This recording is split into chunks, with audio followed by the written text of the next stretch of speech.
buying versus selling an option spread. Let's break down the differences and then you can decide which way is better. Subscribe to our channel. We're looking at the SPY here, which is the S&P 500 ETF. As most of you know, an ETF is like a mutual fund that trades like a stock. So let's start off with this call side here with 23 days to go. And let's act like we're gonna buy a call spread. Because most of the time when someone is a beginner to options, they are a buyer of the option, right? Because it's so clear on your risks when you are the buyer. When the buyer, whatever you pay for that option or option spread is what we're talking about this morning. That is the max you can lose. So if we went here and then just say we decided that we were going to do a 5 point wide spread. This is the buying of a call spread. When you're the buyer of a call spread, you are bullish. You want it to go up. So going up is going in this direction on an option chain. This is a 5 point wide spread. And when you're dealing with options on stock, something that does not have a forward slash in front of it, and this does not, then it is $100 per point. So this is a 5 point wide spread. So you take the 5 and you times it by 100, and then the most you can make on this spread, not including how much you paid for it, is $500. You cannot have unlimited profitability potential when you do a spread. Okay? And when you buy into this spread, it is a defined kind of max profit that you can have, and then it's also the defined max loss you can have. So just for easy math, let's bring this up to $3. Okay? Let's say that this is $3, and that's how much you paid for this spread. So if the most you can make on the spread is 500 and you paid 300, then after that the most you can make is $200, right? So the width of the spread minus how much you paid, the premium you paid. So that's how you would break down this kind of risk reward type of thing with the call spread. Now, when you look at the TastyWorks platform, it's saying here that you have a 44% chance of winning. This is the probability of profit. Probability of profit is at expiration. It's literally the time of expiration in 23 days from now. It's not before expiration and it's not after, obviously. It's at expiration. That's what all the probabilities are about.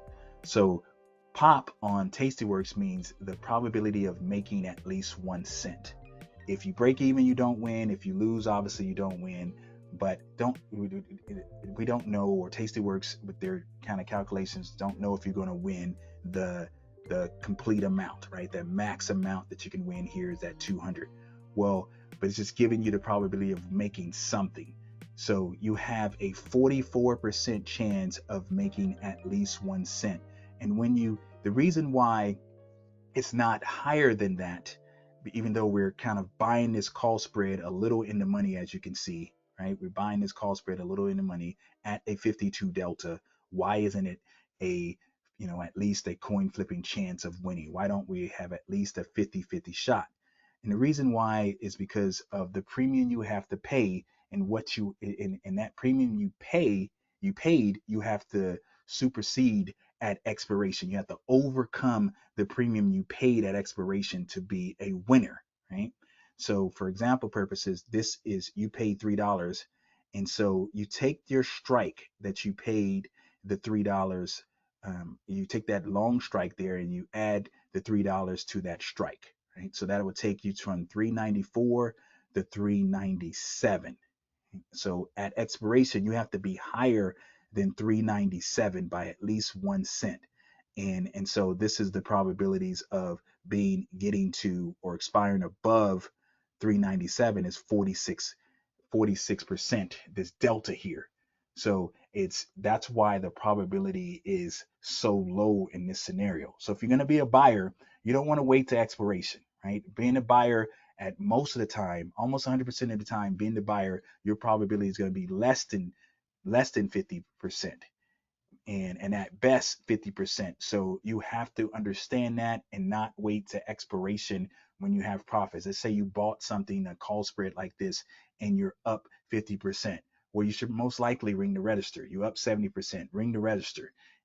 If you are trying to play the probabilities, right? If you wait to expiration, you're most likely going to lose. So if you're a buyer and you're always waiting to expiration, you're going to, at the end of the day, be have an account that's smaller. Okay, you're gonna have an account that's smaller. So if you're a buyer of a call spread, just look at this curve view real quick. You were bullish, like we said. You want it to go up. You do not have max, potential or unlimited potential to the upside. You don't have risk to the to all. You don't have risk to losing zero or going to zero. Your risk is all defined, right? So your max loss is 300. Your max profit is 200 in this scenario. So if we flip this, if I am bullish, I can also decide to sell the put spread. So let's go over there and let's make this apples to apples. We're bullish, so we decided to do a call spread. That gave us a 44% chance of winning at expiration. If we sell this put spread here, and this is also bullish, and I'll show you this on the curve view here. As you can see, this curve view looks just like the call spread, right? The dynamics of the win zone is here going up, and the loss zone is here going down. All right, so if the stock goes up, you're going to win 100% of the time when you sell the put spread. Okay, you don't have to overcome something when you sell the put spread. You're going to win 100% of the time if it goes up, and if it goes down, you're going to lose not 100% of the time.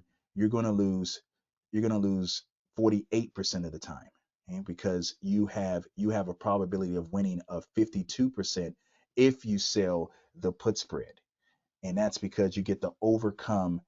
It has to, before you lose, it has to overcome the premium that you have received. Okay, so if we just change this to $2, just for example purposes, and so that's going to change the probability a little higher, 53. But I'm just using this as an example. If you have the $2, the put that you sold was at the 405. Well, before you can start losing, it has to drop below 403. Okay, it has to drop below 403 before you start losing at expiration, because you receive $2.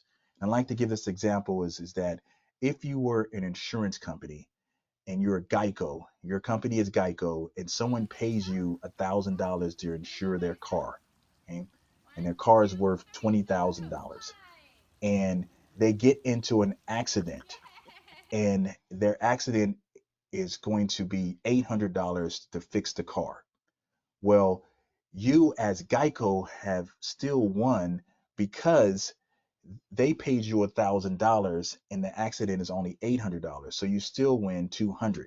You don't win what you originally wanted, right? If you're the insurance company, you want to win all of that $1,000 potentially, right? But you do not lose if the accident doesn't supersede the premium that someone paid you. And that's the same kind of concept with options when you're trading in an open market, is that the accident or the market going against you has to supersede the premium you received if you are the option seller. So if we go back over here to this table here and you look at this is you're selling at a 48 delta. On the call side, we were selling at a 51 delta. But even though we're selling this at a 48 delta, the short leg that is, we still have a 53% better than a coin flipping chance, better than a 50-50 shot of winning on this put spread. Okay? But what happens if you do it further out of the money? How's this kind of dynamic change? Okay? So let's look at this now, and let's look at the call spread again. Right? Now just say we're going to buy a call spread at a 20 delta, and we're still going to do a 5-point wide. Okay? So this is the buying of a call spread. This is going to, let's just make this $1. Okay, it's going to cost us $1 to buy this call spread. Still 5 points wide. Still, the most we can make is $500. Okay? The most we can make is $500 minus the premium we had to pay for it. So now the most we can make is $400. Right? But we have to overcome that $1. Right? It has to be above. It's going to have to be above the 427 at expiration. And as you can see here, because of that fact, our probability of winning is only 24% at expiration. Okay? 24% at expiration. If you hold this to expiration, you have less than a 25% chance of winning. If you're the buyer of this call spread, right? Because it has to move significantly before you to be able to win at expiration. It has to be above this 427. It's currently trading at 405 basically. Right? So in the next 49 days, it has to go up significantly for you to be able to win. And if we go to this curve view, you can see that this is the at the money line. You don't start winning until it's over in this area, right? So if it goes down, and this is going down in this direction, you're going to lose 100% of the time if it goes down. And then if it goes up, you're still going to lose about 75% of the time if you buying this call spread out of the money at this 20 delta basically, right? It's attractive to people because they don't understand perhaps, or they're not factoring in the probabilities of you winning. They're looking at, okay, I'm only paying $100 and I can make $400, but the probability of you doing that is small, right? It's small, way less than a coin flipping chance. Now, if we go over here and we switch this and we do the put spread, we sell the put spread at the 20 delta for example purposes, and we do a 5 point wide as well. So we keep trying to make this the same. And unfortunately, you're not going to receive $100 here, but I just say it's $100. So we can just do the do the do the math here, make it somewhat, apples to apples. So in this case, you're going to receive $100. That's the most you can win as the option seller, is what you are receiving most of the time. Also, 100% of the time, what you receive as the option seller is the most you can win. It's not always. It all depends on how you kind of structure the trade. But this basic type of put spread, the most you can win is what you're receiving. So, but your max loss is $400 now. So it's the reverse of what we just experienced with the call spread. But instead of having a 24% chance of winning, you got darn near, and it should be an 80% chance of winning here, okay? Because you're selling at this 20 delta. So you went from a 24, 25% chance to a 79, 80% chance of winning at expiration with this put spread, okay? And the thing is here, if we go back to this curve view, this is the at the money line. So once again, you're going to win 100% of the time if it goes up. And then if it goes down, you can see it's still in the green zone here. You're still going to win 80% of the time when it goes down. Then if it goes down too much, that's where you're going to lose, but you're not going to have unlimited risk to the downside, or risk all the way to zero to the down. This long put is going to protect you, and that's where it's defined. Your max loss is $400. You once again have to decide which one is better for you, and it's not always 100% one way or the other. Sometimes obviously it's good to buy, but you have to understand your probabilities. You can't buy something at a 20 delta and think you have a coin flipping chance of winning. That would be being disingenuous to yourself, right?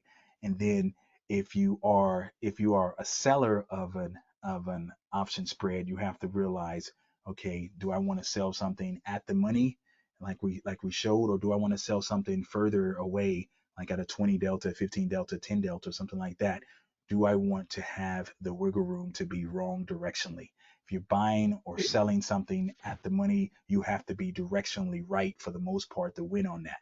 So you know your probabilities, know how you're structuring a trade so you can win. So